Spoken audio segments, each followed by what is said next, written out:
Recording has started. I am confirmed. All right. Hey everyone. Today's meeting is gonna be line and rendering form. Let's get into it. Just before we start, I just had to post a picture of Irie Pan's work Oh because my we god. love Irie Pan. That's it. Jump scare. Just an Irie Pan jump scare. Okay, but what are we talking about today? We're talking about having a line work based workflow and a rendering based workflow and where the two intervene. Gotcha, actually. This meeting's about edges. Ooh. There are three types of edges that we can find in our work: soft, hard, and lost edges. We use all three of these things at different points, but we can kind of break down each one. So, hard edges are when planes meet planes. There's a clear and direct transition in either color, value, or plane, or a mix of these. So, those ones are really easy to see. I'm going to talk about hard edges a lot. Soft edges are smoother transitions. We see soft edges within the same plane. So, um, like think about a lot of like face shading. When we go for characters, we see a lot of soft edges. In some of the planes of the face, you can get a lot of like soft value transition. Lost edges are very atmospheric. So when things blend together, or in the distance, in the background, you might get a lot of lost edges. It's hard to discern changes in plane with lost edges. It's a stylistic thing. I pulled this image of just like kind of a fine art still life, just because it had a lot of the edges that I was liking to talk about. So like, can you guys see my mouse?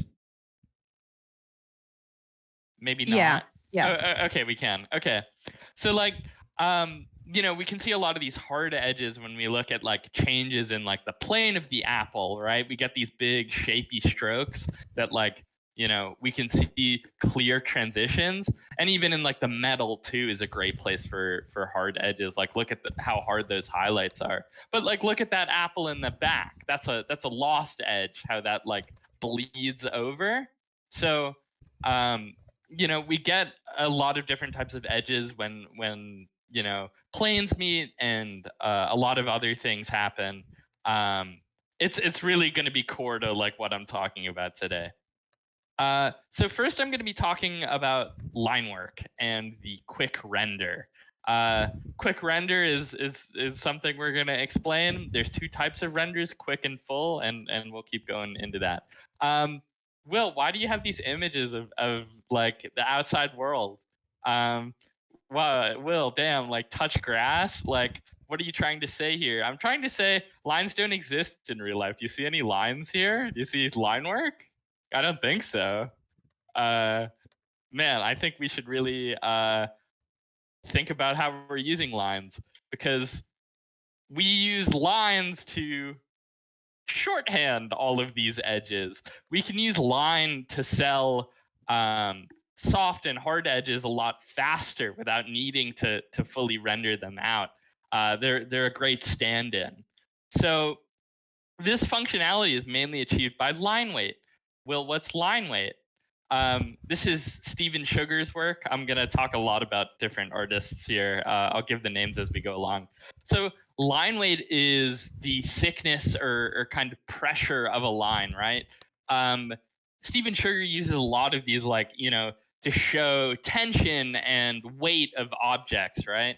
Like, look at the underside of this character's arm here. We see those lines get thicker because there's a lot of weight, right? So we're using our really thick and heavy line weight to shorthand and get past like a lot of the edges that would happen under there. Normally we'd have like a lot of shadows and different values to transition through. With line work, we can kind of like get around that by using our hard edges to using our line to substitute for different types of edges. So again, like when we're talking about line weight, there's kind of an evolution of it, right? So you can have really heavy lines, but then you can have something called spot black. So spot black is when, or it doesn't always have to be black, but we'll have like these bigger changes in value. And we can use that to sell a lot of like heavy tension. So like there's a lot of like folds and stuff that are just kind of being simplified by using a larger shadow shape.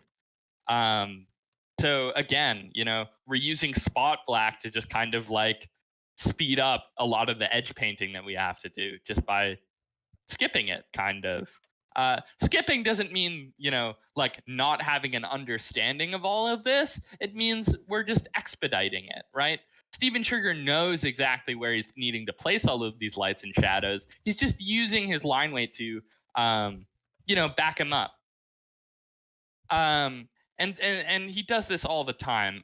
His line work is really awesome to look at. Like I love this stuff down here, right? Like look at those little bits of thick line to like really easily convey a lot of these different folds, or even his stuff in as we go into the background, his line work gets really thin, right? So that's kind of like using your lost edges, right? We can use thin line work to sell a lot of things that are farther away or not as in detail, not as in focus. Like, look at these mountains. Look at how tiny those marks are, right? It's just like using a lost edge, but we're doing it with our line work. So Steven Sugar is a master at this. His shape language is super, super good. So he's a great person to study. But speaking of spot black, I'm going to be talking a lot about a lot of illustrators in this meeting, less so than like a lot of concept artists. This is kind of like a skills based meeting, so I'll try to talk about concept artists when I can. But a lot of people doing unique stylistic stuff is going to come from our illustrators and our sequential artists and that kind of thing. So this is Mike Mignola. You might have heard of Hellboy. If you haven't, crawl out from under the rock that you're living under. I'm just kidding. But Mike Mignola is the master of spot black, right? Spot black's kind of his signature technique. He's using like where Steven Sugar does something like little bits of spot blacking to cover small areas of detail in a fast time. Mike Mignola says, "I know how these shapes look.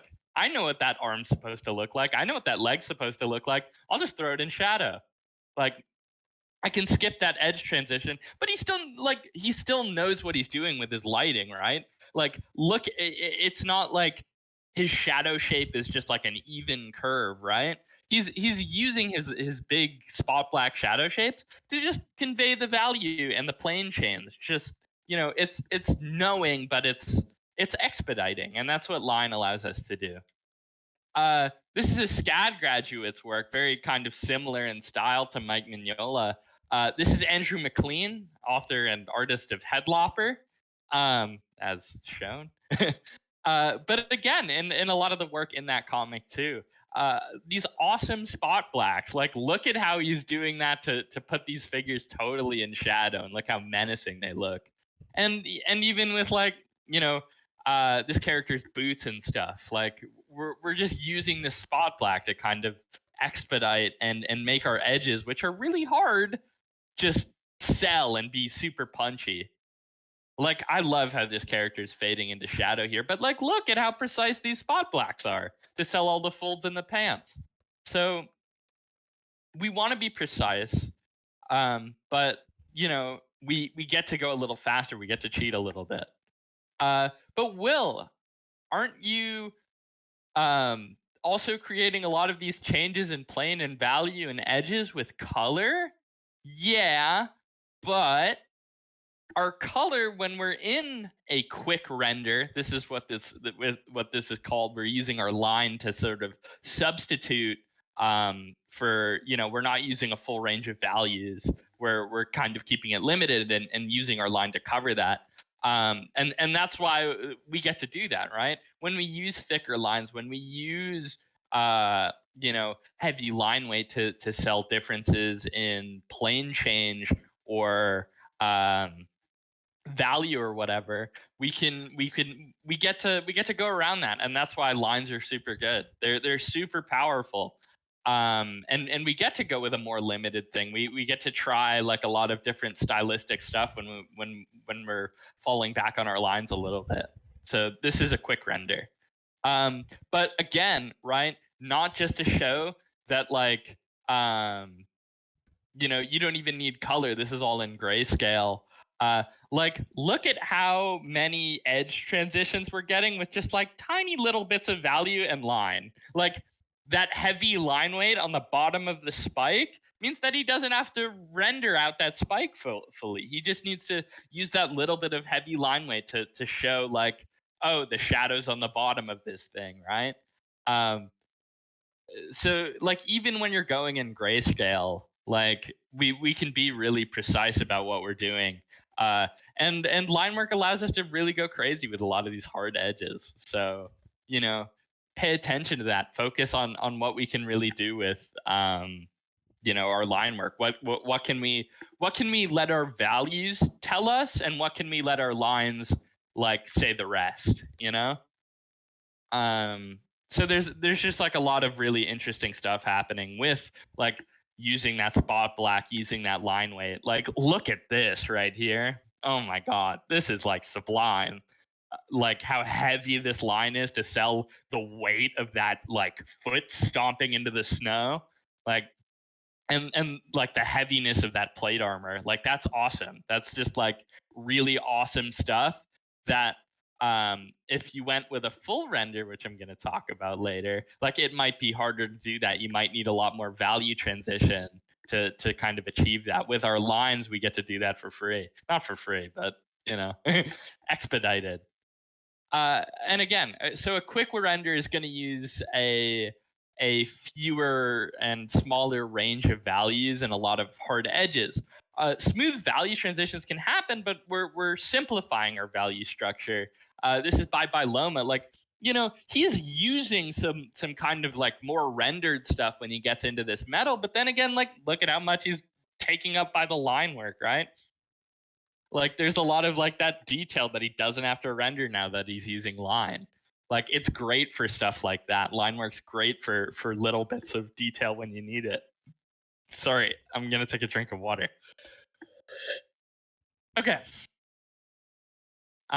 So I want to cover our first case study of the night, right?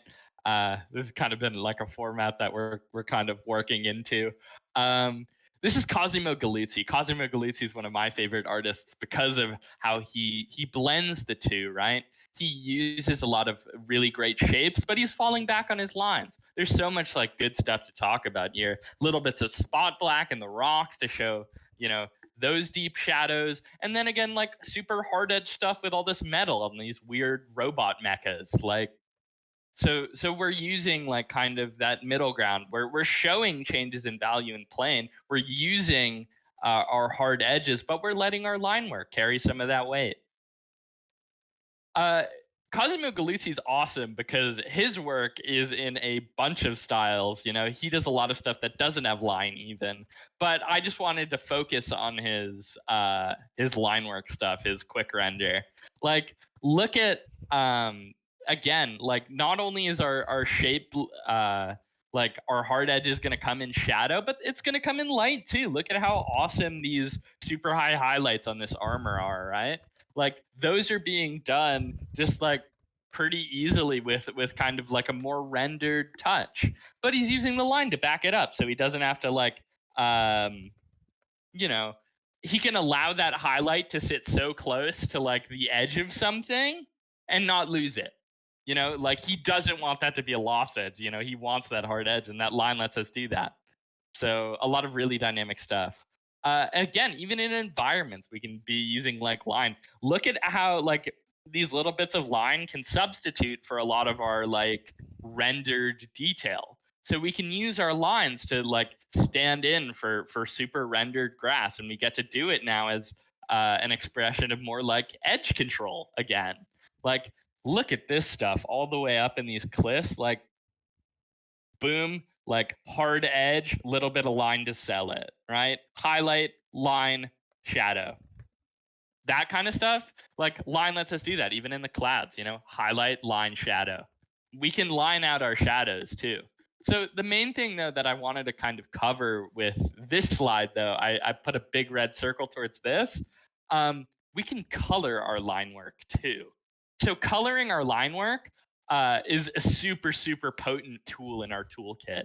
it allows us to approach a much wider range of values, um, while still getting us that time investment saving from going in a line approach. So Cosimo Galuzzi gets like, he's using this maroon, he's using, that kind of thing instead of a spot black to kind of get us an extra value, right? He's cashing in, he's getting more values, more bang for his buck on his line. Like even in here, right?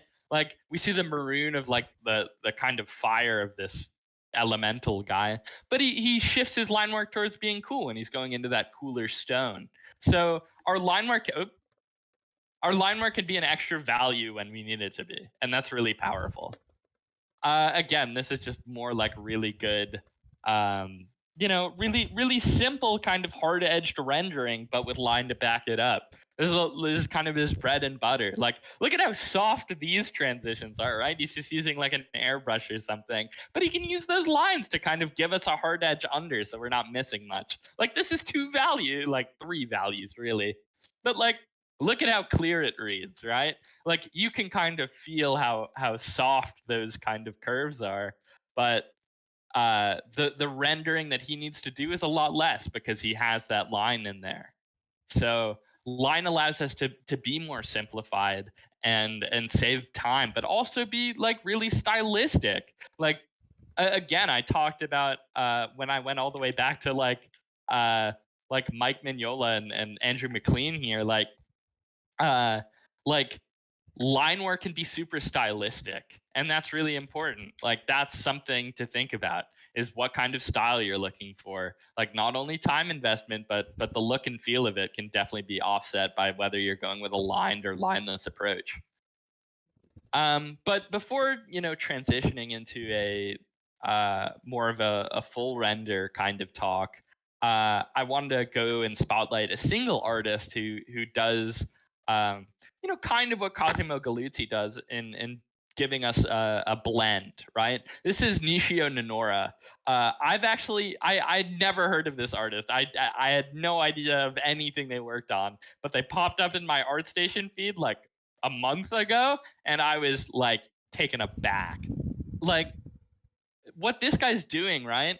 He's getting like a lot of rendering. He's getting a lot of soft and hard edges. Like he's using an expanded range of values, but he's saving a little bit of time by going with line, and he's using his line stylistically.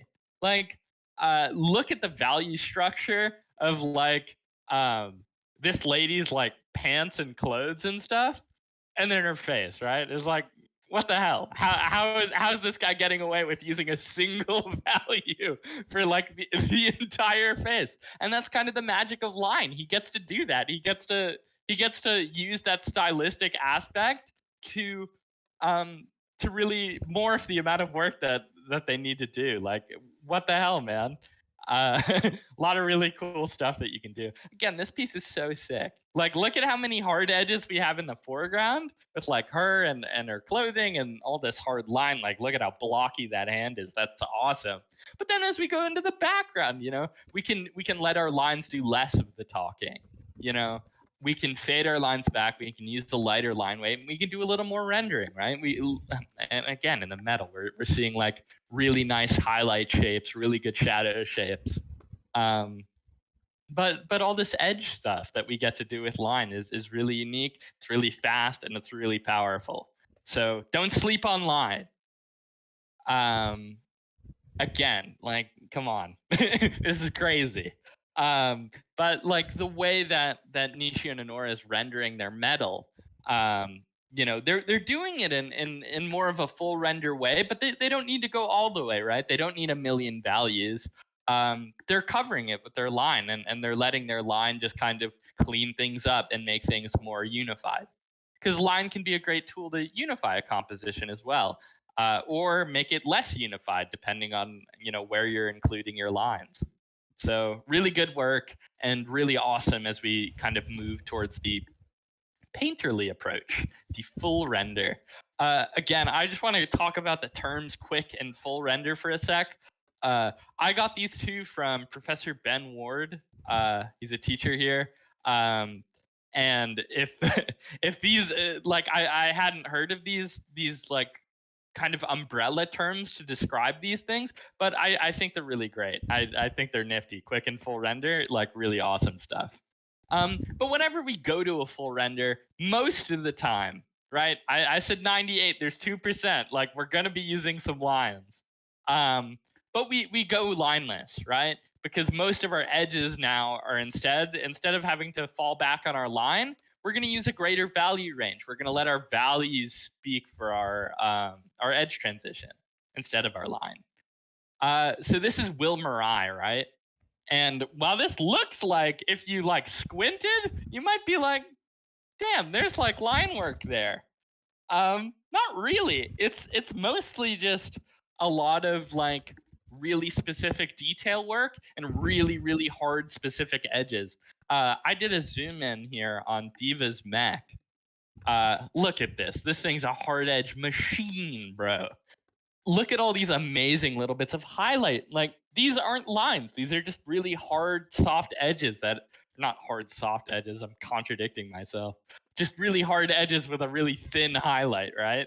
To kind of like show us the kind of specificity and mechanical nature of all these different metal plates interlocking and fastening onto each other. But again, we have soft stuff too. Like, look at how many nice little bits of value and stuff are in on this glass. And I know what I wanted to talk about here with this glass. Um, so look at how many values Will Murray has to kind of go through to kind of like sell us on that edge. We need that little bit of shadow there, or else we'll lose that, right? So with imagine if this was a lined approach, we would just throw an outline and say we're done. But when you go full render, right? Never go full render. No, I'm kidding. Um, when you go full render, like you got to be pretty specific, and you got to like make sure you're aware of all of your soft and lost edges.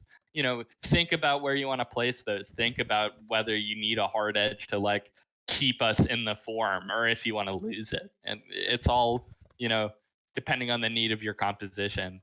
Um, but when going painterly, again, like shape is our most important tool. Where line weight could tell us a lot in more of a quick render, in full render, we're all about shapes, value shapes, highlight shapes, shadow shapes. You know, like look at all these like little bits of shape to sell all those folds in the clothes. A full render needs to do all of that, right? Because we're not using our line to kind of shift it.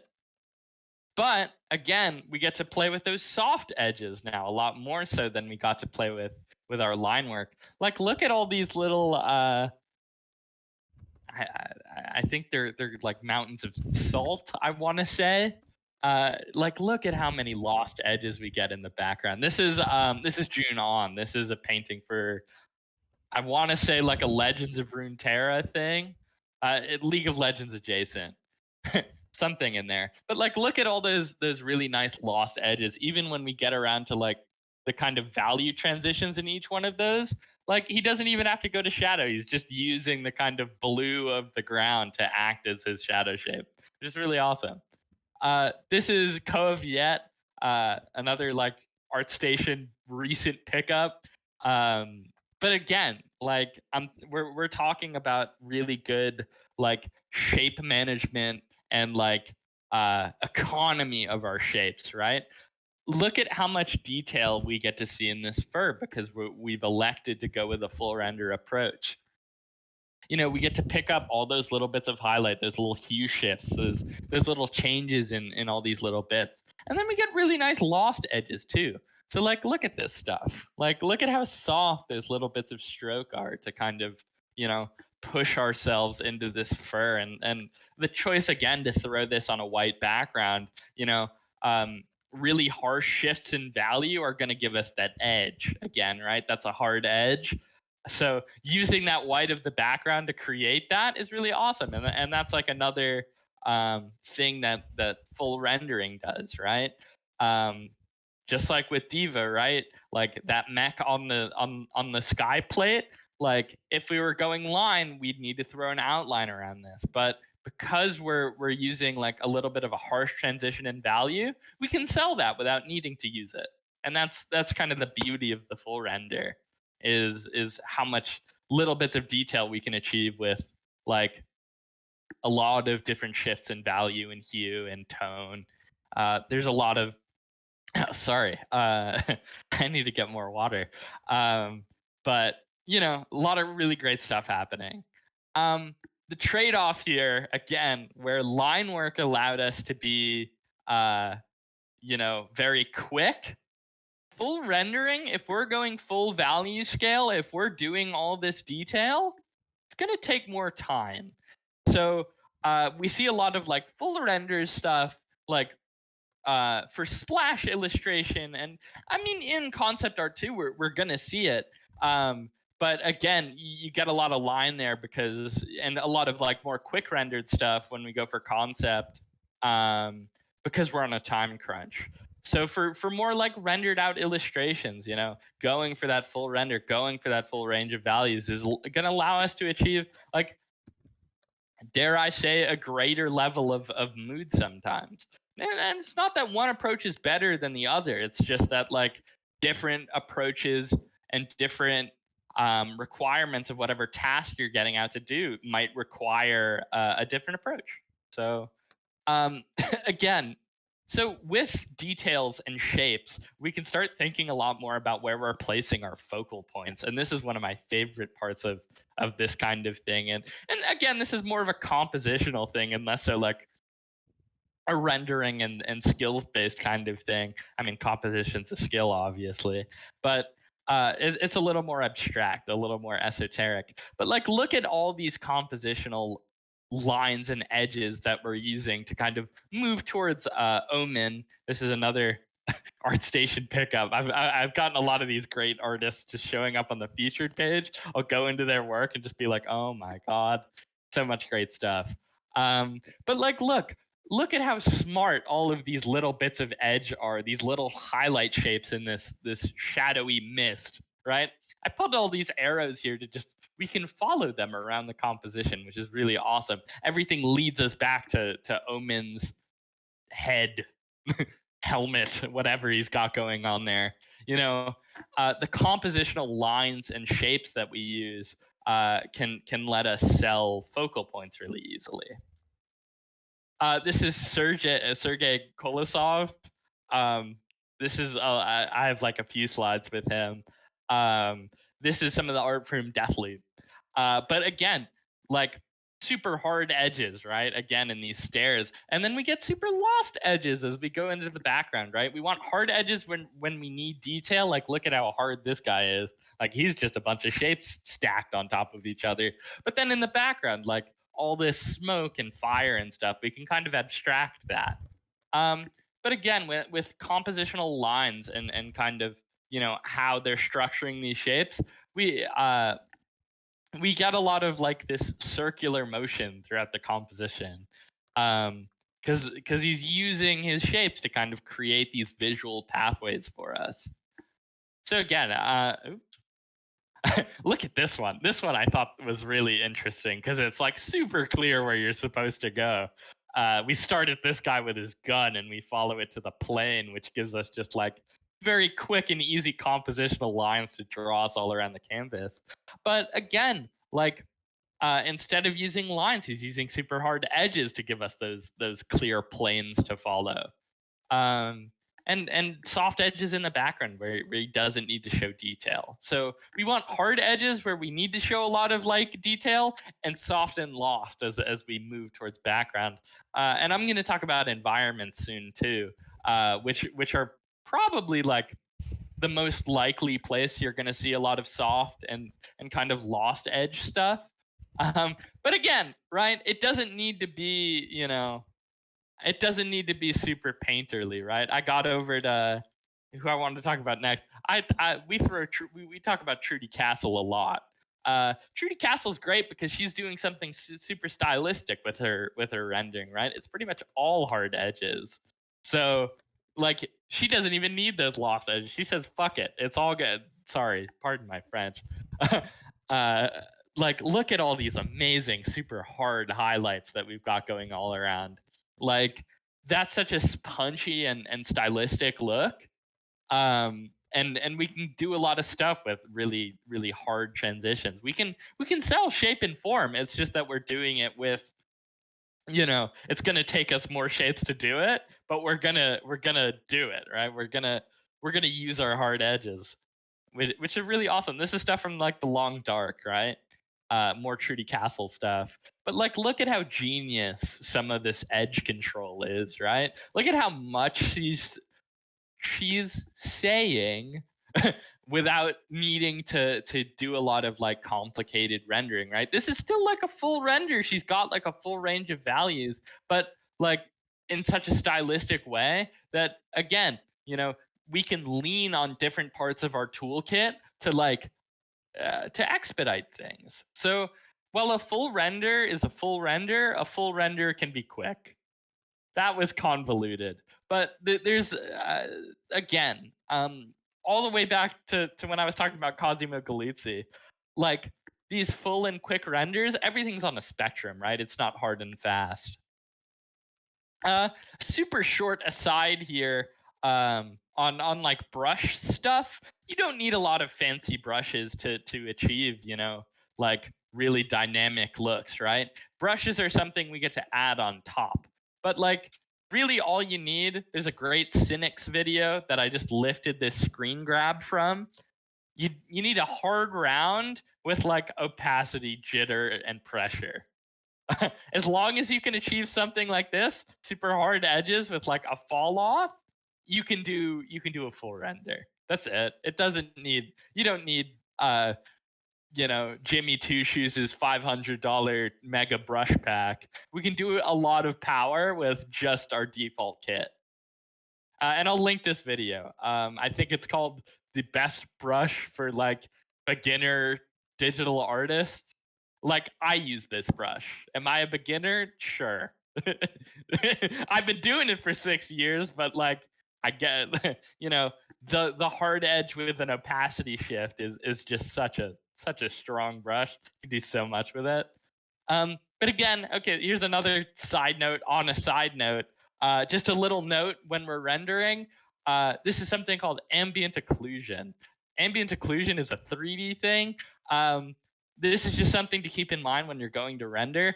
The distance and ambience of our light is going to affect the ambience and hardness of our shadows, right? So this again is a Will Marai. I brought him up earlier. Like when you have like surfaces colliding, we get these really soft, like smooth value transitions. Like a lot of 3D models kind of have this thing, but it's a technique that you can bring into 2D. So it's just something to think about. So keep in mind how strong your light source is because that's going to help like determine how hard our shapes have to be. This is again. Now I mentioned I was going to talk about environments here. The full render is awesome for environments. We can do a lot of really great stuff when we drop our lines and go to fully brushstroke. This is Olarico. This guy's been blowing up recently. What he's doing is a lot of like hue and value jitter in his kind of brushwork. So he's kind of expediting how many value changes he needs, but still getting that detail. Like look at how much excellent detail we have in these little bits, all with just like stroke economy and using like this took more time, right? We need to kind of get all those details down, but like there's a lot of really really good stuff that we can accomplish when we move towards. Geez, I really did need to get more water as we move towards a full render. Okay, now the king of soft edges. Oh my god, I love this artist. This is Marion Liu. This is a VizDev artist. So again, we're moving back towards concept art. Let's fucking go. Um, um, Marion Lee's work is pretty much all soft edges. Look at how much we're seeing with like a bit of like this super hard edge and then all this soft and lost edge goodness to show this fog. Like doesn't need a lot of values, just a lot of soft transitions. So it creates this really kind of ephemeral look. VizDev is going to use this kind of stuff a lot. We're talking about mood here. Mood is the key word. Like this is still Marion Liu, but they're using a bunch of hard edges, so it's very like stylistic now. But still a little bit of soft stuff as we move towards the background. You know, some of these shapes back here are pretty imperceptible. Well, all of these are super hard to sell us. Like, oh, look at those crunchy rocks and these, very clearly defined waves. Um, okay, another case study here. Um, this time, Jocelyn Carnes, again, another recent favorite of mine. Look at just this is majestic. They're using some fancier brushes to give us some of that texture, like the 5 line or whatever. But the principle is the same. We're using like look at how many values we're kind of getting here, and these little bits of uh, you know reflected light and that kind of thing, all these subtle changes in value, all shown with using more of a rendered style. But again, we can get those lost edges, way back in the background. We can really get this soft stuff, right? As we use our atmospheric perspective to show distance, we can lower our level of detail. And this goes back to talking about focal points and what we want to focus on.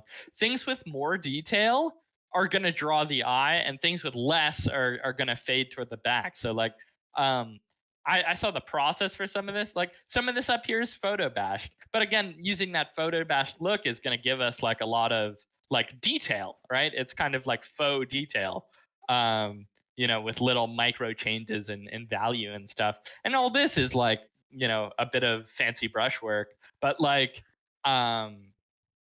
it gives us a sense that there is like a lot of detail, and we can follow these kind of compositional lines towards like this, which is like relatively hard edged, but we got a lot of soft stuff too. Like, yeah, most of the painting is like here, right in this foreground, and then the back you can just kind of like use our soft edges, let it fade to the back, right? There's like mood stuff. This is all talking about like using our hard and soft edges to kind of convey mood here. Yeah, again, um, Jocelyn Carmis is awesome at selecting like where we need our hard and soft edges, uh, and where our hard and soft edges need to correspond to dark and light values respectively. So like look here in the foreground, like look at how hard this kind of rock structure is and how dark it is in value, right? Because that'll start our eye right here because it's so big, it's dark, it has a hard edge.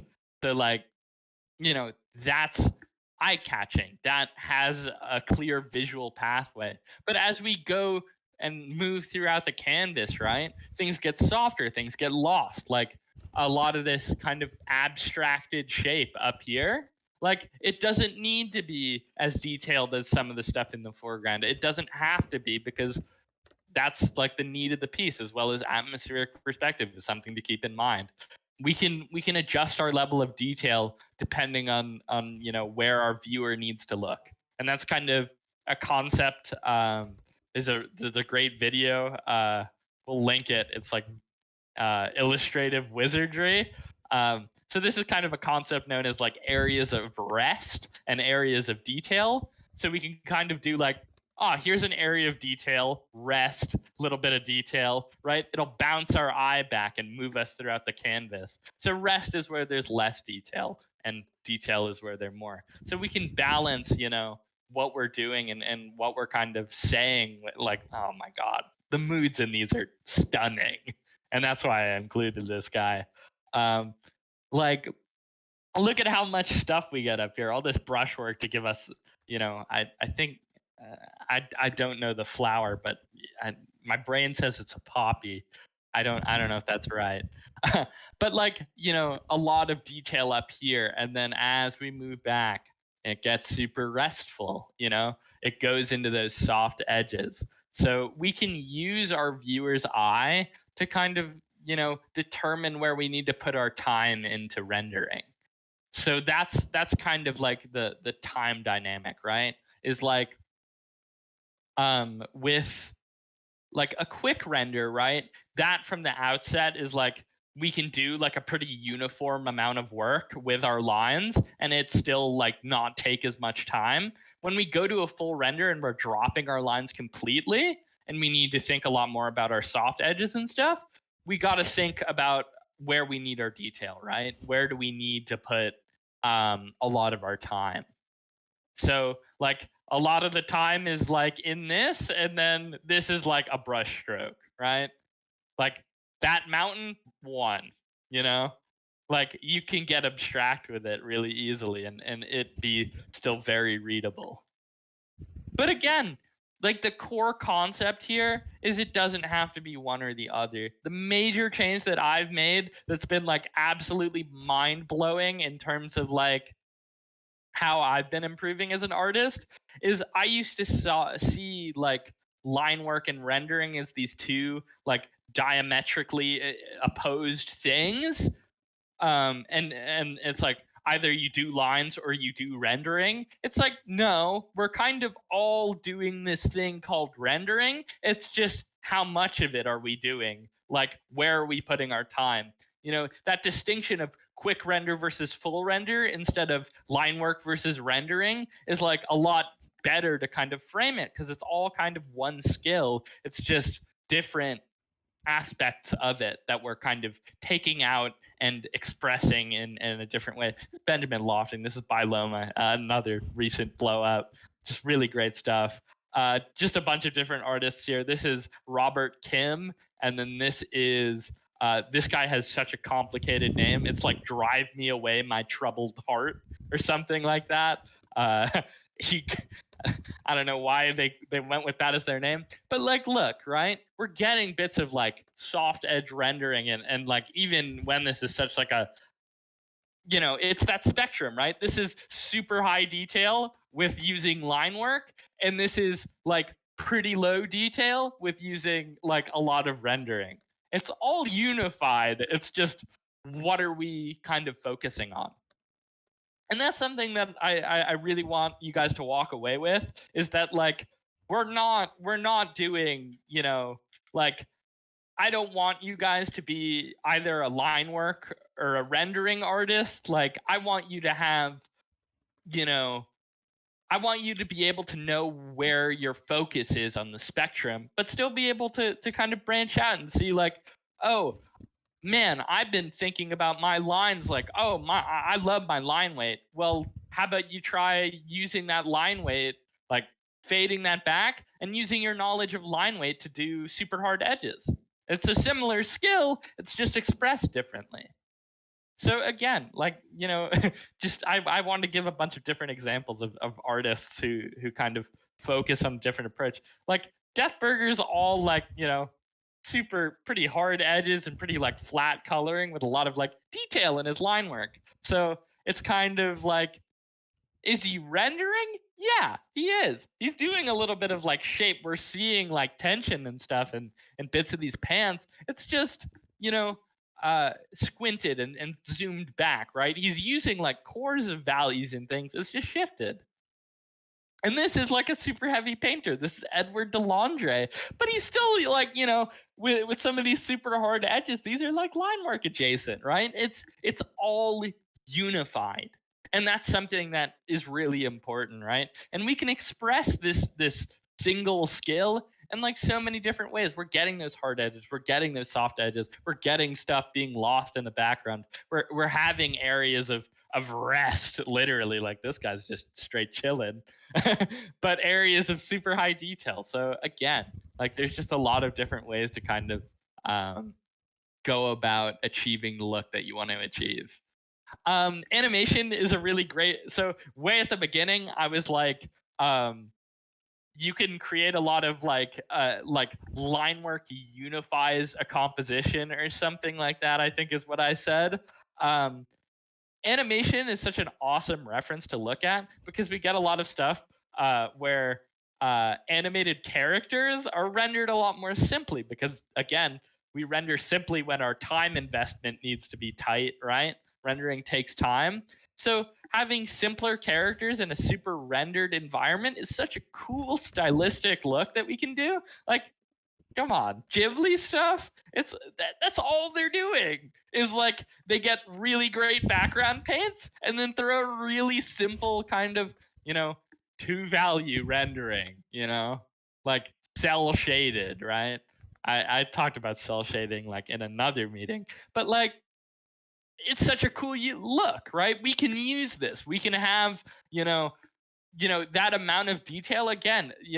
Either super heavy detail can be our point, our focal point, or our lack thereof can also be something that catches us because we'll notice that this area is pretty light on detail, right? And we'll look at it.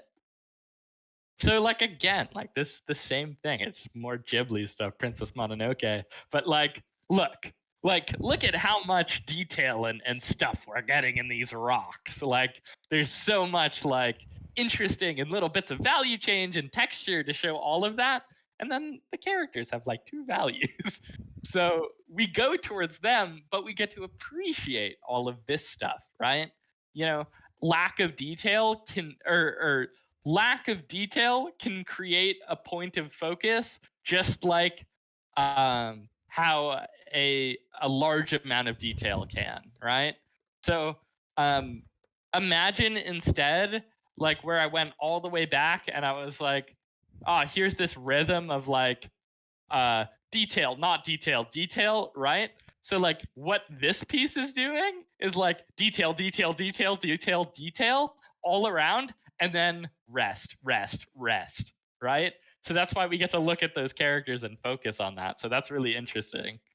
Um, Man, I think I'm not sure if no, we're about on time. That brings us to about 7. So I think that's what I've got to talk about. I hope y'all enjoyed me ramble, and now I'll be here to take any questions.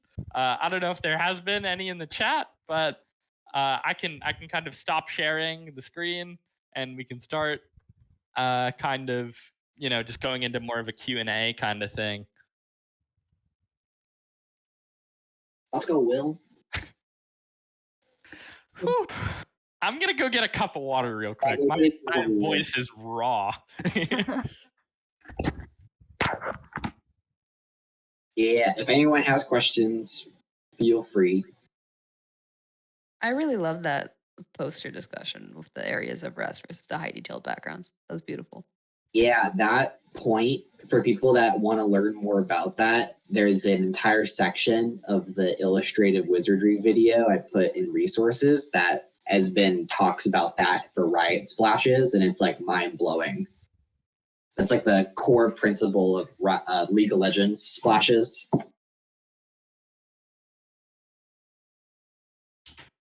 Thank you for sharing that video, Ethan. Yeah, of course. Wonderful research. Okay, I'm back. Yeah. Welcome back. Ooh, got water. Hydrate, don't hydrate. Literally. I'm gonna go throw the links to some of the videos I mentioned. I'll throw those in. I did. I got you. You got me. Let me get the Cynics one real quick. I put it in the voice text. Oh, gotcha. I can throw it in resources too. Throw it in because it'll get what's it called? Oh yeah, it's right there. Best brush for digital painting. They're also in the notes. Let's go, Tessa. Yeah, that Cynics video is amazing. I stumbled upon that over the summer, and I was like, wow. Am I a beginner? Yeah, I guess I'm a beginner. No, dude, that brush is like hardcore. I used like the Cynics brush for like most of my rendering. Yeah, it's good.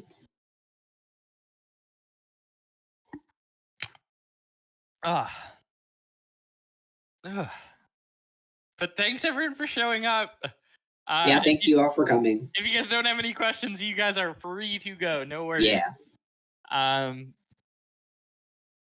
But thanks for showing up and letting me blab about esoteric art stuff. It was wonderful. It was. Esoteric art stuff. The break. That esoteric. It's a little esoteric. I wouldn't call it esoteric. I'd just say it's more advanced concepts. Yeah. It's just kind of, yeah. Esoteric means like hard to understand. That's a great way to put it. It Yeah. is stuff that I feel when you're, especially for concept art, you don't think about it often because you're just thinking of ideas. But everyone does everything that we just talked about, to some shape or form. Yeah, and a lot of like, even when you're getting into like the flow state and when you start painting, your brain's not going to be like, oh, dude, I need to put this area of rest right here, right? I don't think any professor here has talked about edges. Not a single. The only one who has, which is wild, that at the time I was like, wow, I didn't like Professor Ward. I can't believe I said that. I was like hating on Ward. Wait. Retrospectively, Ward has risen up to be like one of my favorite teachers. Just Ben did that for me too. I might have just not been listening well exactly. enough. Like, it doesn't make any sense because he kind of just runs through it. But like,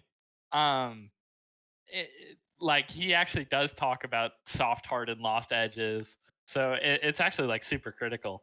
I think he just critiques you on it more. Like I got some critiques here and there that I could lose some edges, like in the final keyframe for that class, or like raise some up, like harden them up, and that was actually really helpful. But it was mainly in critique that he talked about that.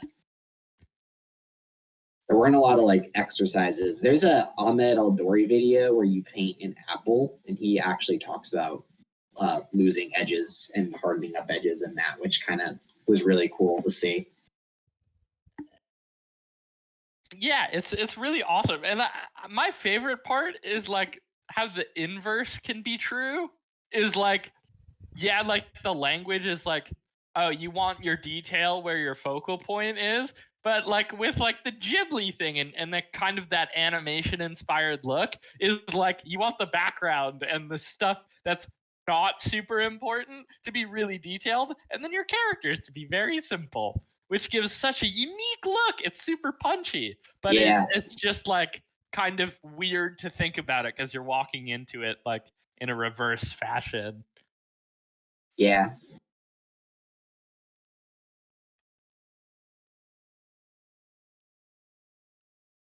Ruo, I hope I'm saying your name right.